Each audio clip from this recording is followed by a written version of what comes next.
financial aspect of the city. I'll tell you, I spent 1 hour today, 1 hour making some phone calls, get some questions answered. Those questions were answered to my satisfaction, but that doesn't mean I wouldn't support a review of the situation with the power.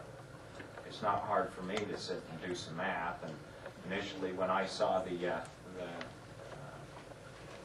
article in the paper, I wasn't sure that that was the right amount, and so I pulled out my utility bill, and it was easy to calculate and see that there was a difference. Well, spending an hour today, it was easy to find out exactly what Lehi charges. It was easy to find out what Rocky Mountain charges.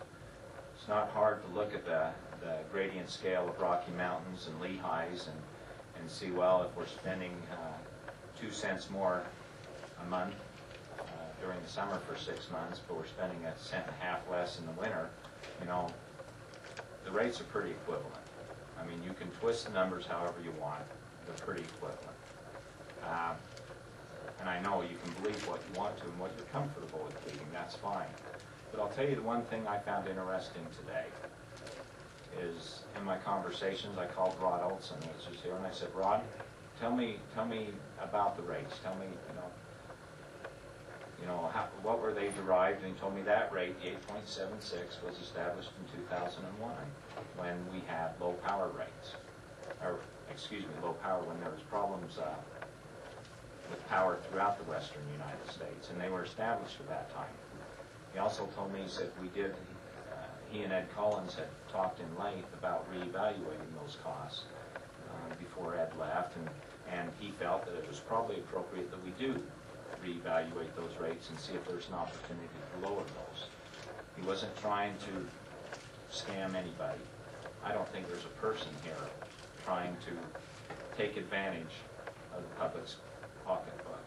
We do have an obligation to provide services. We have an obligation to provide services at the most reasonable and rational cost. However, there were other things I learned that I was unaware of. There are meters on all the city's buildings. There are meters on every pump house in the city. If you are unaware, Lehi pumps a lot of their water. That's where we get our culinary drinking water. That's where we get some of our irrigation water.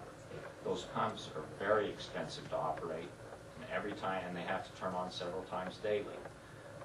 We do not pay UP&L for that power. That is our rate, and we pay only the wholesale price at that rate, which is probably on average about 5 cents per kilowatt hour, I think is what we determined, isn't it, Ron? Somewhere around there.